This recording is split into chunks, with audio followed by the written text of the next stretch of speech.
So, you got a new drone for Christmas.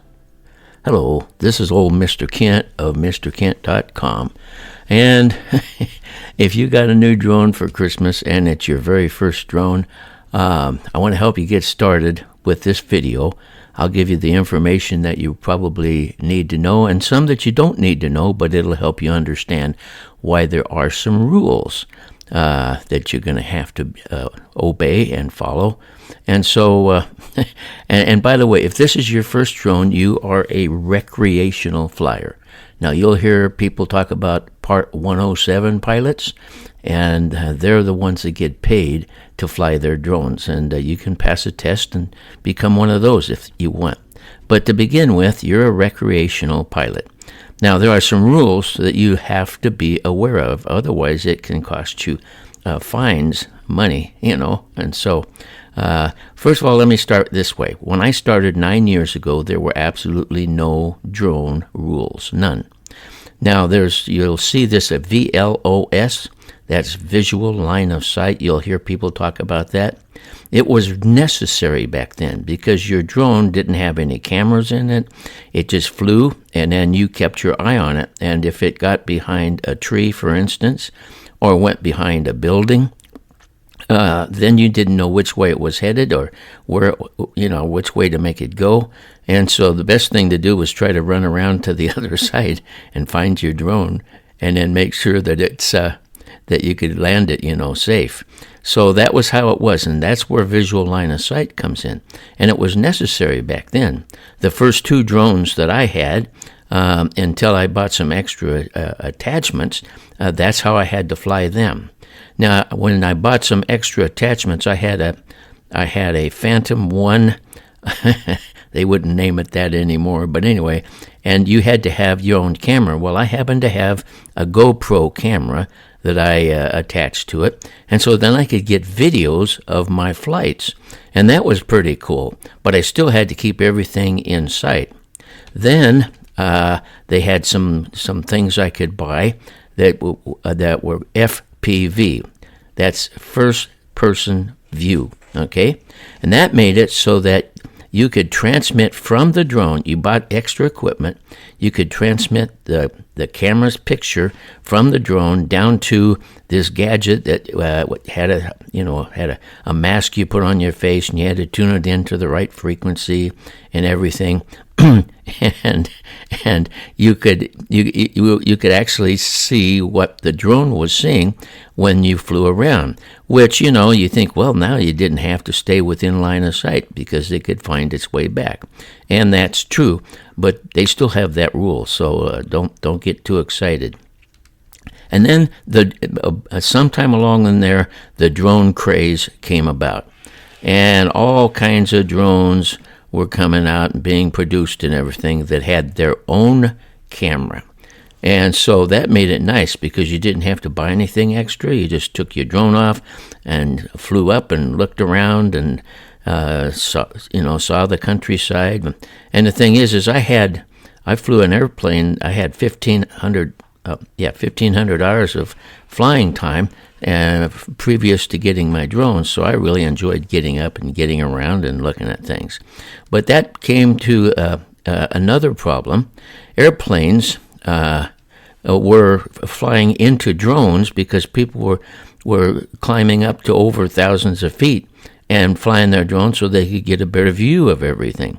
Well, so then every once in a while, a plane would have a near miss or it would hit a drone. And so then the FAA had to start setting some altitude rules. All right. Now, the minimum altitude that you're supposed to fly your airplane is 500 feet above the ground. And so as long as the airplane is 500 feet above the ground, then your drones can fly below that. And so the FAA has it set up so that the maximum altitude that you can fly your drone is 400 feet, which is plenty fine for just flying a drone. And in fact, they even put limits on the drones nowadays so they can't go higher than that. But the maximum altitude is 400 feet. And that avoids collisions between airplanes and drones because I don't know of any accidents that were caused by drones, but I know that if I was flying along in my plane and I hit a drone and it dented up my wing, it would cost me hundreds of dollars to get that all fixed up. And if it came through the windshield, I probably wouldn't be here. So that's the rules that were coming along as time went by. And then a couple of years back, they started what they call drone registration. You have to register your drone with the FAA, Federal Administration. That is, unless it's less than a half a pound, okay? Now that's 250 grams. And so you see a lot of drones that are 249 grams, and so those drones are, you don't have to register them. And so that makes it a lot of people like that because they don't have to go. But the thing, and I'll explain in a minute here where you go to do that with the FAA. It's free. Well, actually, it used to be free. I don't know. It might cost money now, but anyway. So if it's over a half a pound, you do have to register it. Now, the next thing that is required, that came along a year or two ago, is you have to pass a test. And it's called the trust. You get a trust certificate if you pass the test. And basically what the FAA wants you to know, they want you to know the rules, okay? And so you can go to the drone zone, just type it in on your browser, and that'll take you to the FAA site where you can take the test. Now, the only thing is you need to know the rules. And so you might want to look up the rules and make sure you know them well. But the test, you cannot fail the test if you're intelligent.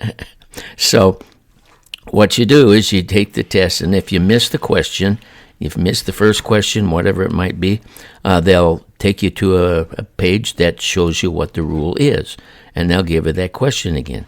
And then you keep taking that question over until you get it right. Then you know the rule, okay? So then you go to rule number 2 and so on. And you go through the test. Now, my grandson, who is now 10, but when he was about 8, he passed the test. So as long as you can read and understand, then you can pass that test. Okay, so that's basically what you need to know in order to make yourself legal with the FAA, because there are some real stiff fines if you don't follow these rules, okay? And so I'll just give a little bit of advice. If you got a new drone, make sure and install all of the updates so it'll fly like it's supposed to. Respect the privacy of the folks living around where you're flying. And remember, where did all the rules come from?